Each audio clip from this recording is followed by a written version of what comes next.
자, 다음 21번 문제 시작해 보도록 할게요. 자, 신생아 소생술 시 잘못된 절차와 방법이에요. 우리 이제 뭐 다 아시죠? 성인은 C, B, A 순서로 하지만 신생아는 A, B, C의 순서로 갑니다. 환기가 제일 큰 제일 먼저 해야 되는 처치예요. 자, 그래서 잘못된 절차와 방법을 찾는 거예요. 자, 신생아 소생술의 가장 기본적인 처치는 뭐다? 환기라고 했죠. 그래서 답이 틀렸어요. 답은 1번. 자, 2번 신생아에게 양압 환기를 포함한 초기 보조 호흡 시 100% 산소로 시작하지 않도록 하며 35주 미만 미숙아의 경우 저농도, 만사가와 35주 이상의 후기 미숙아에게는 21%의 산소로 소생술을 시작할 것을 권장한다. 요것도 맞는 말이죠. 자, 가슴 압박과 환기는 3대1의 비율, 요거 다 알고 계실 거고요. 소생술 전 환자 평가 시 심전조 리듬과 분당 호흡수, 그리고 신생아는 어디서 해요? 상완동맥에서 맥박을 체크를 합니다. 그래서 이것도 맞는 것.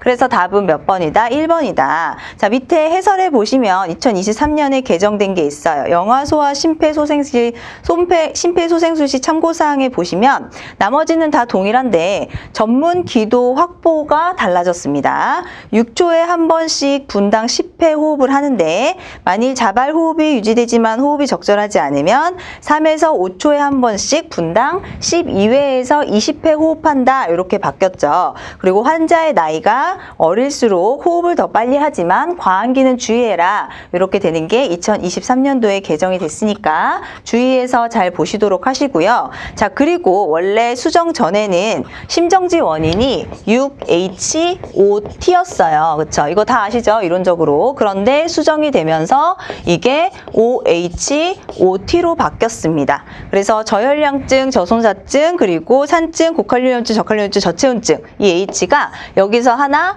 저혈당이 빠졌어요.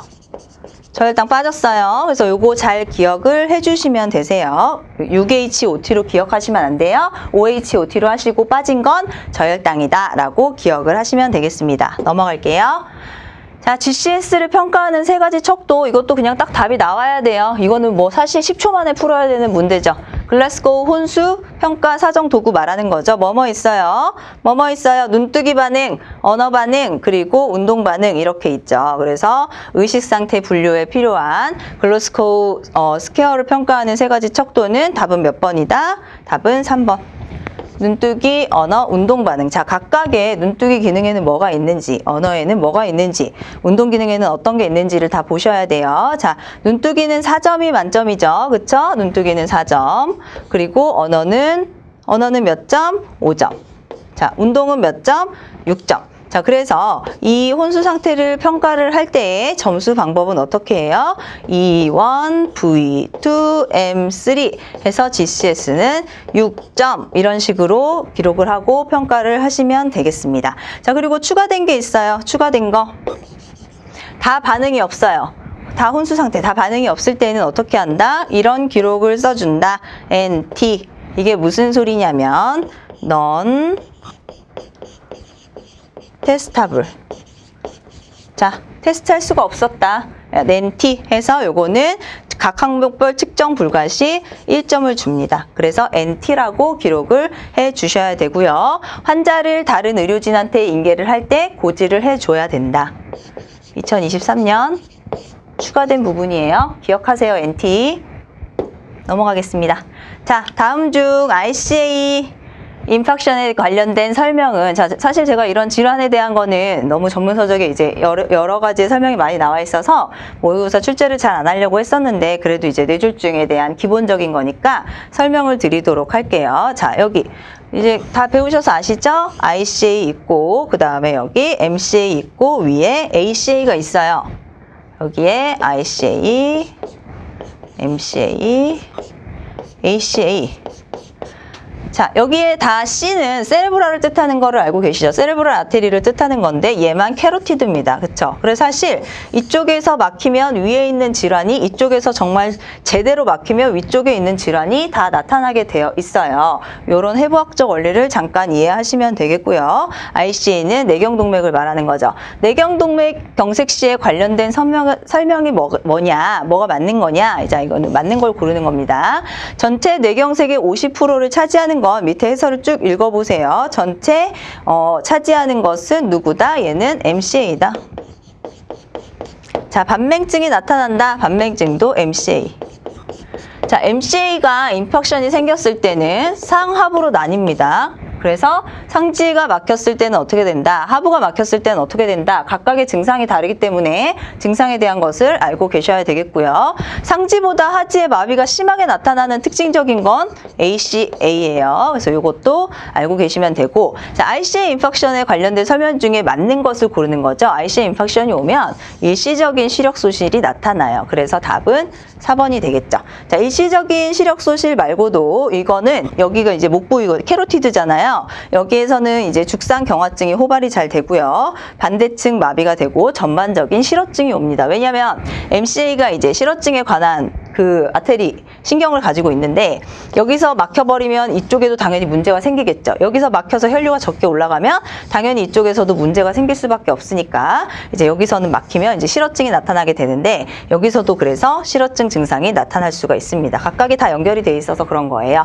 하지만 ICA 인팍션에 관련된 설명에서 가장 특징적인 건 죽상 경화증의 호발 부위라는 것과 일시적인 시력 소실이 나타난다는 거 특징으로 알고 계시면 되겠어요. 자, 다음 넘어갈게요.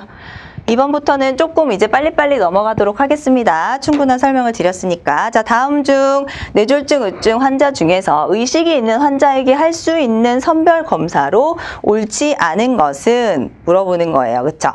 자, 의증이 있는 환자한테 뇌졸중 의증이 있는 환자인데 의식이 있어요. 의식이 있는 환자와 의식이 없는 환자의 선별검사가 다르죠. 알고 계셔야 돼요. 자, 그래서 얼굴을 찡그리게 해서 양쪽이 동일한지 확인한다. 의식이 있으니까 할 수 있겠죠. 이건 맞아요. 신부건 반사와 바빈스키 반사 등의 병적 반사를 조사한다. 이거는 의식이 없는 사람한테 하는 선별검사예요. 그렇기 때문에 얘는 틀렸어요. 일단 옳지 않는 거 체크하니까 답은 2번이겠네요. 자, 양팔을 손바닥이 하늘을 향하게 어깨 높이로 들고 양쪽 팔의 높이가 동일한지 확인한다. 이름과 나이를 물어보는 질문에 답변이 어느란지 확인한다. 자, 이렇게 선별 검사를 하는데 여기에서 하나라도 양성이 나오면 이제 그 다른 병원 이송기관을 잘 고려를 해야 되는 겁니다. 여기서 하나라도 이제 양성이 나오면 이 환자를 이제 어떻게 어느 기관으로 이송을 할 건지 또 뒤에서 알려드릴 거예요. 신부건 반사와 바빈스키 반사는 이 병적 반사는 요거는 의식이 없는 사람한테 하는 것 이렇게 하게 됩니다. 그래서 공통검사 둘 중 의식이 있거나 없거나의 공통검사는 뭐가 있어요? 바이탈 사인 당연히 해야 되겠죠. SpO2 해야 되겠죠. 그리고 의식 수준 파악을 합니다. 의식 수준 파악 어떻게 해요? 자, 대답 다 하셔야 돼요. 집에서 들으시면서 AV, PU 그쵸? 의식 반응 사정 도구 알고 계시죠? 그리고 여기다 심전도. 자, 이거는 의식이 있든지 없든지 무조건 하는 공통검사. 그리고 나머지 1번, 3번, 4번은 의식이 있는 사람한테 하는 선별검사. 그리고 신부건 반사, 그리고 바빈스키 반사 이런 것들은 의식이 없는 환자한테 할 수 있는 검사. 넘어갈게요. 자, 다음의 내용과 관련 있는 질환으로 옳은 것은 읽어볼게요. 운동뿐 아니라 안정 시에도 흉통이 발생한다. 흉통이 안정 시에도 발생을 한대요. 자, 니트로글리세린 설왕정에 흉통이 가라앉지 않는다. 뭐 벌써 딱 답 나왔어요. 그쵸? 근데 조금 더 읽어볼게요. 흉통의 지속 시간이 길어졌다. 여기서 포인트가 있죠. ST 엘리베이션이 관찰되지 않는다. 자, 이거 흉통이 발생했다 그러면 뭐로 볼 수 있어요? 일단 엔자이나 협심증으로 볼 수가 있고요. 그 다음에 MI로 볼 수가 있죠. MI는 두 개가 있죠. 그쵸? ST가 안 되는 ST 엘리베이션이 안 된 MI 그리고 ST가 엘리베이션 된 MI 이렇게 두 개로 나눠져 있습니다. 이게 더 응급 상황이에요. 다 알고 계시죠? 이게 더 응급 상황입니다. 자, 그래서 ST 엘리베이션이 관찰되지 않으니까 일단 답은 뭐겠어요?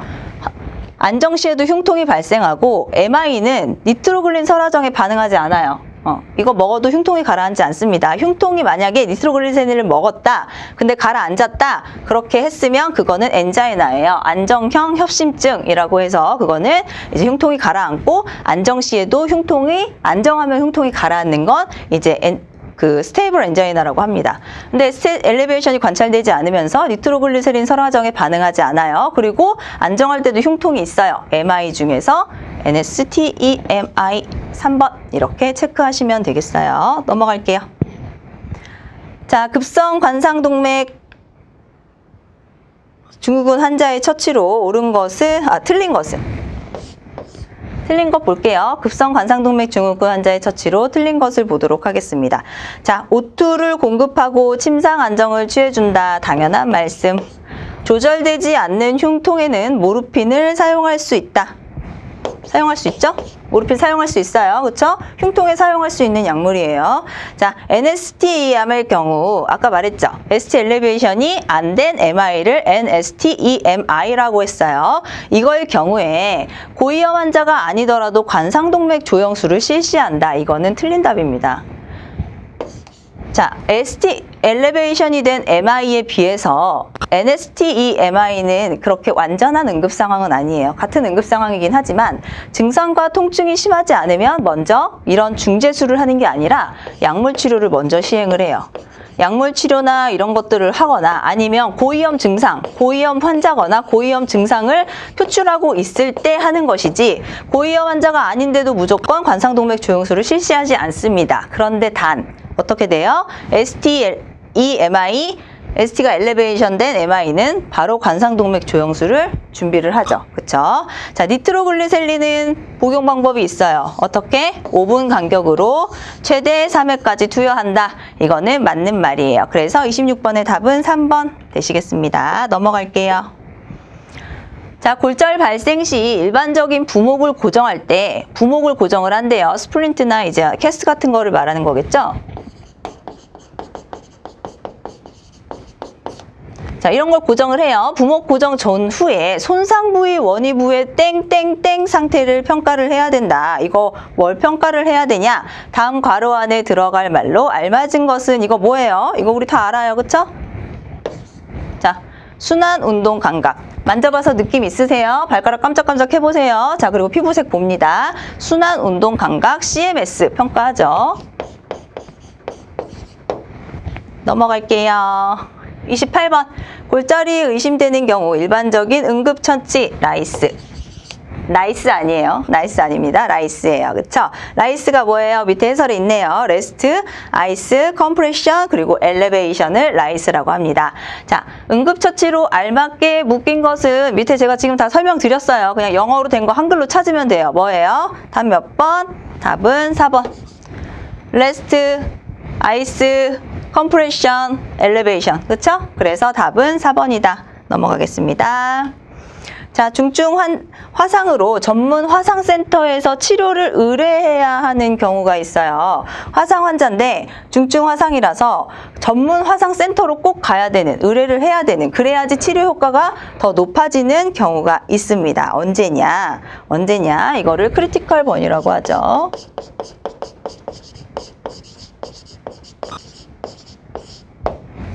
언제냐? 자, 체포 면적이 5% 이상의 3도 화상. 체포 면적 5% 이상의 3도 화상.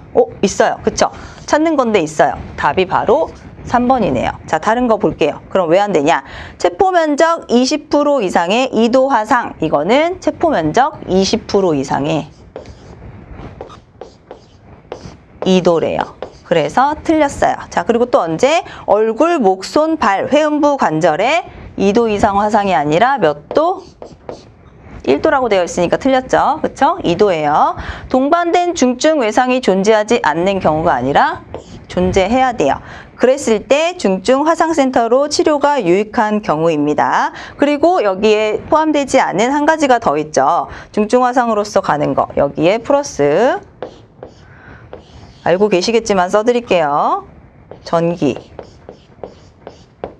화학, 흡입.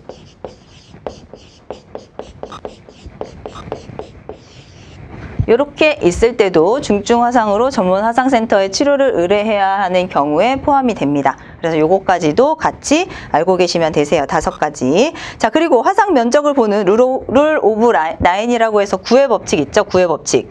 여기 문제는 안 나왔는데 구의 법칙 꼭 알고 계세요.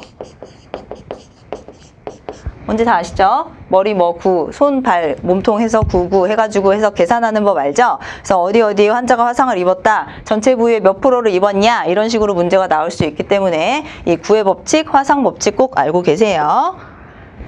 자, 만성 폐쇄성 폐질환 COPD입니다. 여기에 대한 설명으로 옳은 것을 모두 고르시오. COPD 설명 한번 볼게요. 흡연이 가장 중요한 원인이다. 이거 맞아요. 그쵸? 만성 폐쇄성 폐질환은 어렸을 때부터 나타나는 질환이 아닙니다. 흡연이 가장 중요한 원인이 돼서 40대 이후에 호발해요. 그래서 밑에 있죠. 40대 이후에 호발한대요. 자, 증상. 거친 나음 만성 청색증, 흡기와 호기시 저항을 특징으로 하는 만성 기관지염과 그리고 가래를 동반하지 않은 기침, 쌕쌕거림, 그리고 호기시의 연장을 특징으로 하는 폐기종으로 분류된다. 말이 길어서 그렇지 얘는 만성 기관지염이랑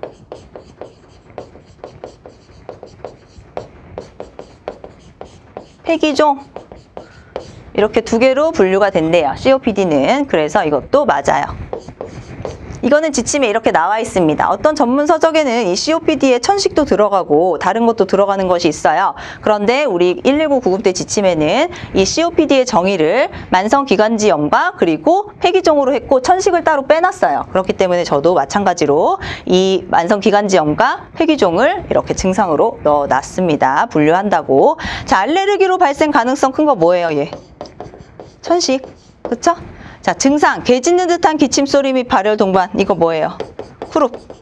컹컹거리는 소리가 나죠. 그쵸? 상기도 감염으로 인해서 개 짖는 듯한 기침소리가 나고요. 쿠룹은 이거는 뭐예요? 이건 누구한테 잘 나타나요? 아동. 얘는 아동한테 잘 나타나는 애예요. 3개월에서 3세 이렇게 나타납니다. 그래서 이제 만성 폐쇄성 폐질환은 보통 뭘로 검사를 한다? 폐활량 검사로 한다. 자, 이거 우리 다 알고 있어야 돼요. FEV1과 그리고 이 비율이 FVC 비율이 70% 미만으로 떨어져 있을 때 이때 이제 만성 폐쇄성 폐질환을 진단을 할 수가 있죠. 이런 것들은 조금 그래도 이론이지만 알고 있어야 되겠죠. 그래서 밑에 쭉 읽어보세요. 자, 다음 넘어갈게요. 장 질환 중에 장의 염증이 원인이 돼서 발생하는 질환이 아닌 것 보도록 하겠습니다. 장의 염증이래요. 인펙션이 왔고 아닌 것을 고르는 겁니다. 자, 일단 문제를 보시면 우리 딱 느낌이 오잖아요. 염이라고 되어 있는 거 우리는 다 전문직이니까 그쵸? 이미 일하고 있는 전문직. 염이라고 되어 있는 거 일단 다 염증이죠. 그럼 일단 얘는 아니겠네요. 1번, 4번은 아니겠어요. 그쵸? 궤양성 대장염, 충수염 다 뭔지 아시죠? 그쵸?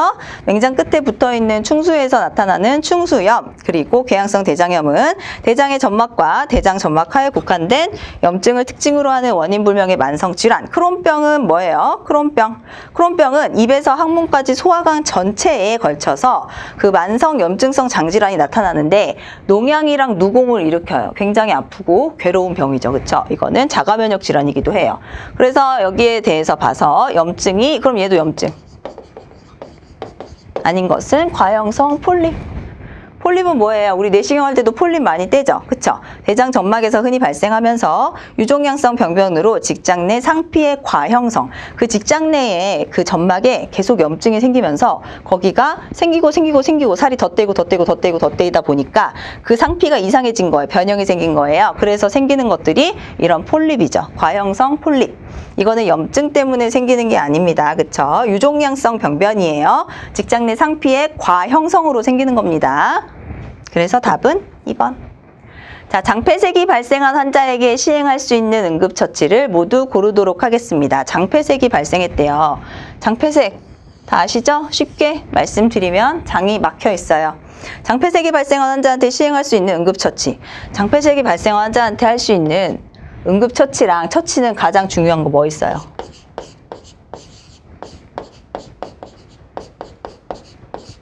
안 그래도 장이 막혀 있는데 거기에 또 음식물 넣어보세요. 이물질 넣어보세요. 어떻게 되겠어요? 그쵸? 그래서 MPO 시킵니다. 금식을 시켜요. 자, 바이탈 측정하고 정맥로를 확보합니다. 맞죠? 금식을 시켰는데 뭐 그러면 계속 굶길 순 없잖아요. TPN이나 이런 영양제라도 줘야 될 거 아니에요. 수액이라도 주고, 그쵸? 수분 공급해줘야 될 거 아니에요. 그러니까 이거는 맞아요. 환자에게 소량의 물과 미음을 제공한다. 큰일 나죠. 큰일 나죠. 장폐색 됐는데 막혔는데 소량의 물과 미음을 제공했대요. 큰일 나요.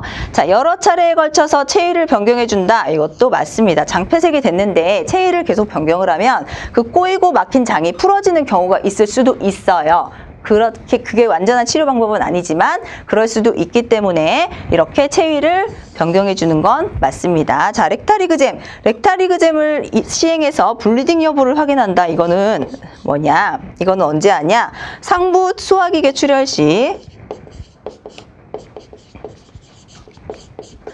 상부 소화기계 출혈 시 올드랑 플래시안 블리딩을 확인을 하기 위해서 블리딩 여부를 확인을 하는 거예요. 자, 까만색 피가 나오느냐 아니면 빨간색 피가 나오느냐.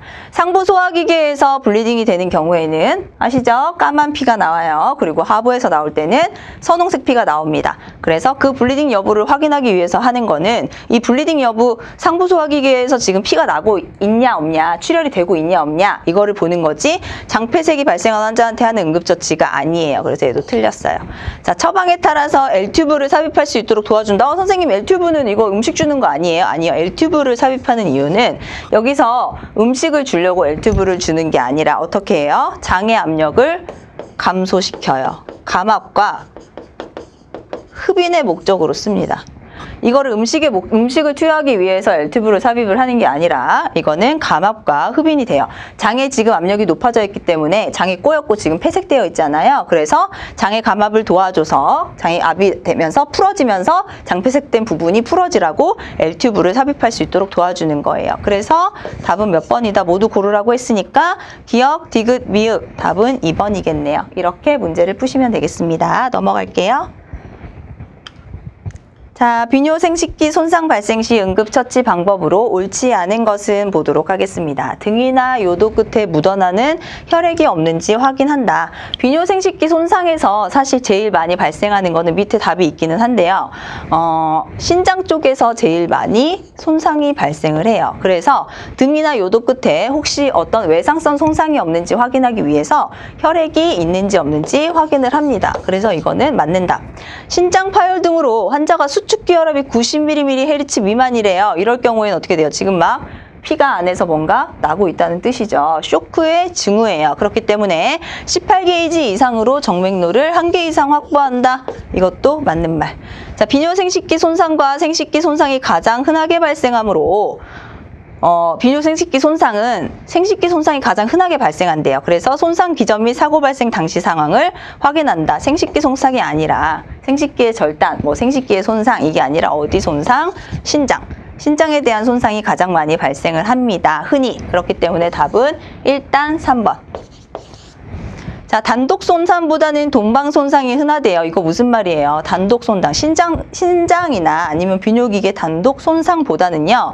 이게 골반이나 아니면 다른 부위, 척추 이런 쪽에 의해서 같이 동반 손상이 되는 경우가 흔해요. 그래서 이런 쪽도 같이 사정을 해야 되고 그에 대한 처치를 우선시하도록 합니다. 동반 손상이 생겼을 때는 여기에 대한 처치를 먼저 하도록 하며 생식기 손상 환자가 있을 때는요. 뭘 고려해야 된다? 성폭행 등의 가능성이 있는지 주의를 해야 됩니다. 특히 여자 환자인 경우.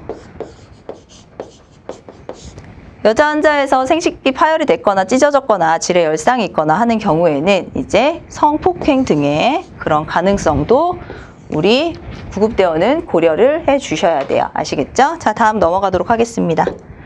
자, 아나필락시스 보는 거예요. 알레르기 반응 일단 보는 거고요. 여기서 아나필라티스 2023년에 되게 중요하게 다뤄놨어요. 그래서 문제를 제출해 보았습니다.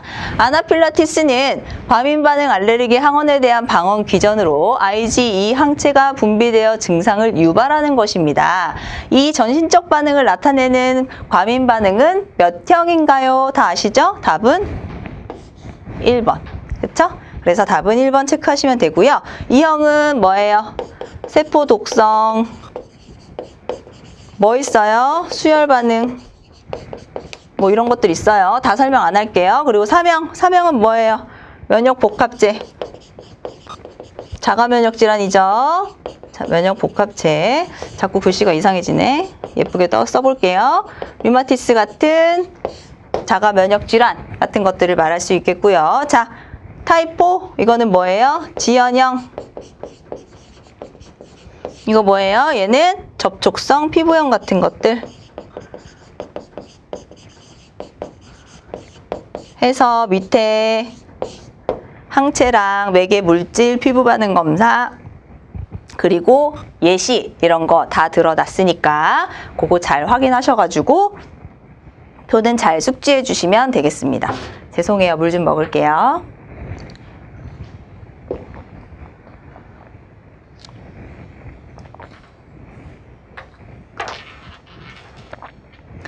다음 35번 문제, 항히스타민제를 물어보는 말이에요.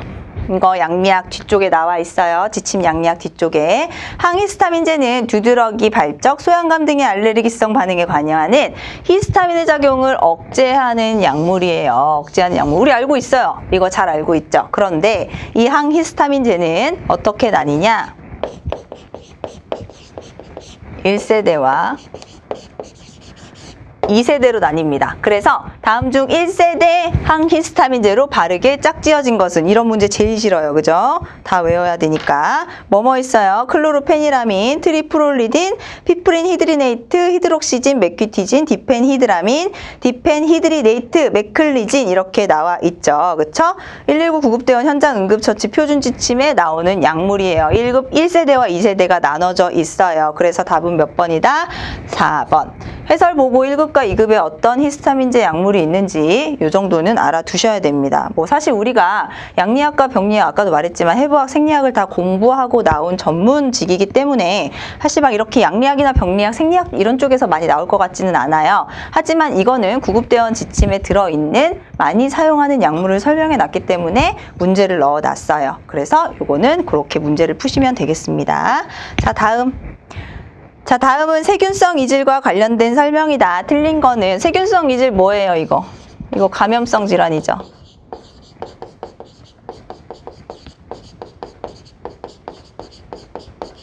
자, 이질의 원인균은 시겔라균이다. 맞아요, 틀려요? 이거 맞아요, 시겔라균으로 해서 세균성 이질이 발생을 하게 됩니다. 자, 그리고 2번, 환자 또는 보균자가 배출한 대변을 통해 나온 시굴라균을 구강을 통해 섭취할 때 감염을 일으킨다. 맞아요, 틀려요? 맞아요. 이거는 접촉성이에요. 그쵸? 그래서 이 환자한테 나온 균을 다른 사람이 손으로 만지거나 접촉했거나 이랬을 때, 섭취했거나 이랬을 때 감염을 일으킵니다. 그럼 이거의 예방은 뭐예요? 이거의 예방, 제일 좋은 예방은 뭐예요? 손 씻기. 그리고 이 질환 걸린 사람이랑 같이 수건이나 물건 같이 쓰지 않는 거. 그쵸? 이거에 대한 가장 좋은 예방의 행위는 손 씻기예요. 자, 발열, 복부 통증, 피가 섞인 점액질 대변이 특징적인 증상이다. 맞습니다.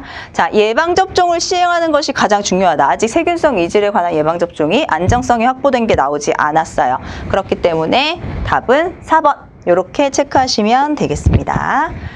자, 다음 중 독극물과 해독물로 알맞게 연결한 거, 이런 문제 좋아하지 않는데 이거 외워야 될 것 같아요. 독극물과 해독물 밑에 설명에 자세하게 써놨으니까 요거는 꼭 참고해서 외워두시면 좋을 것 같습니다.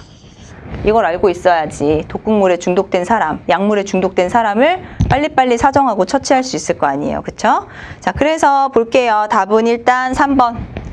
벤조디아제핀 쪽은 플루마제닐이 아니라 뭐다? 벤조디아제핀은 누구다? 알맞게 연결된 거. 죄송해요. 알맞게 연결된 거네요. 벤조디아제핀은 플루마제닐. 여기 이게 맞게 돼 있는 거예요. 자, 모르핀 이거는 진통제죠. 그쵸? 모르핀은 누구랑 돼 있어요? 모르핀은 날록손. 모르핀에 중독이 되면 날록손으로 호흡 부전이 오죠. 그래서 호흡을 다시 일으켜 세워주는 날록손이 해독제로 들어갑니다. 자, 아세트 아미노펜이 되면 이거는 이 반대작용을 하는 N-아세틸 시스테인. 이게 해독제예요. 자, 항부정맥약, 항부정맥약은 누구예요? 글루카곤 또는 염화칼슘.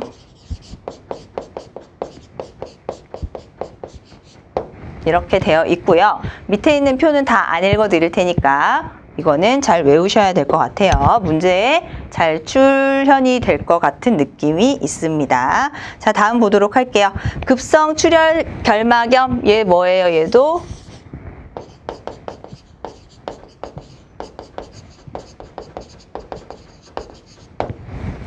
자, 감염성 질환이죠. 아폴로 눈병에 관한 설명이다. 옳은 것은 아데노바이러스 사명으로 고열과 인후통을 동반한다. 얘 누구예요? 아데노바이러스 사명. 아데노바이러스 사명은 누구다? 인두결막염. 자, 아폴로 눈병은 엔테로바이러스 70형이에요. 엔테로바이러스 70형으로 짧은 잠복기를 가지고 눈에 이물감이 느껴지고 빨갛게 충혈되는 것이 특징인 게 맞는 겁니다. 그래서 답은 2번. 자, 아데노바이러스 8형과 19형으로 충혈이나 결막 부종 그리고 상피각막염이 발생하는 건 뭐예요? 유행각 결막염.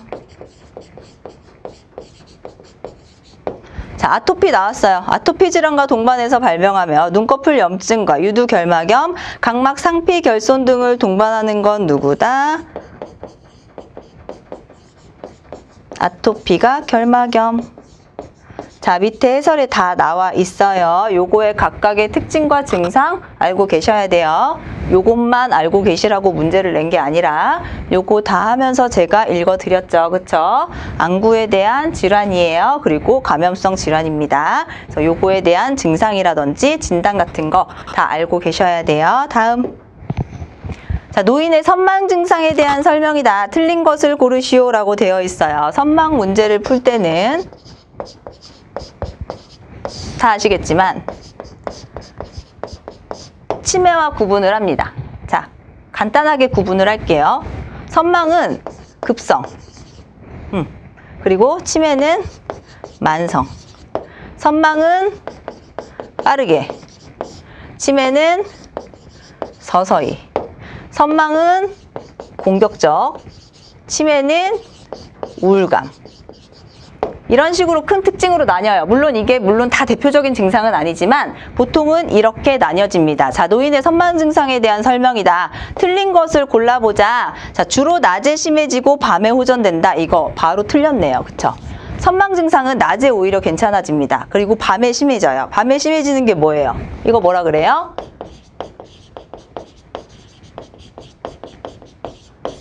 일몰 현상이라고 해요. 해가 지면 증상이 더 심해지는 거예요. 일몰 현상이 나타납니다. 그리고 진압력 저하, 의식 장애와 집중력 저하가 나타나요. 사실 이거는 선망에서도 나타나고 치매에서도 나타납니다. 그리고 피해 망상, 의심 등의 사고 장애, 공격적이며 충동적인 행동, 선망 증상이 치매에 비해서 훨씬 공격적인 성향으로 나타나게 되어 있어요. 그런데 선망은 어떤 그 기전이나 약물이나 어떤 이 선망을 일으킨 요소가 없어지면 이거는 증상이 없어지기도 해요. 그런데 치매는 퇴행성이 이미 된 거기 때문에 얘는 그냥 꾸준히 지속이 됩니다. 그래서 선망과 치매는 이렇게 구분을 하시면 되세요. 밑에 해설 잘 읽어보시면 되겠습니다. 자, 다음 중 태반 조기박리의 원인 응급 상황이네요. 태반 조기박리. 왜냐하면 분만의 응급 상황이에요. 분만 중에 태반 조기박리가 되면 대량 출혈이 발생하면서 출혈,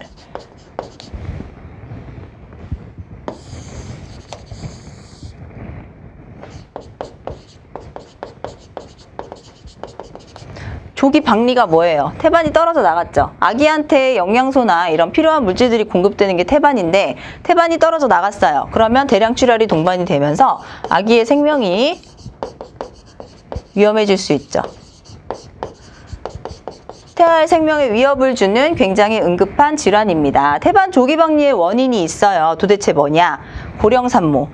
일단 나이가 들은 고령 산모, 올드에이지의 산모들은 태반 조기박리의 원인이 될 수가 있습니다. 그리고 임신 중에 흡연을 했거나 또는 임신 중에 마약 중독을 했다. 이것도 태반 조기박리의 원인이 될 수가 있어요. 그리고 탯줄이 짧거나 탯줄이 꼬였을 때도 자꾸 당겨지겠죠. 태아랑 같이 연결되어 있는데 이 주머니가 지금 자꾸 당겨져요. 그렇기 때문에 이 태반 조기박리의 원인이 될 수 있어요. 그리고 산모가 만성 고혈압이에요. 혈압이 계속 높아요. 그럴 때도 이 태반 조기박리의 원인이 될 수가 있겠습니다. 그래서 답은 뭐다? 40번의 답은 4번이다. 자, 이렇게 문제를 푸시면 되겠습니다. 이렇게 모의고사 1회를 다 풀어봤고요. 다음 시간에는 2회 모의고사 풀이로 다시 돌아오도록 하겠습니다. 감사합니다.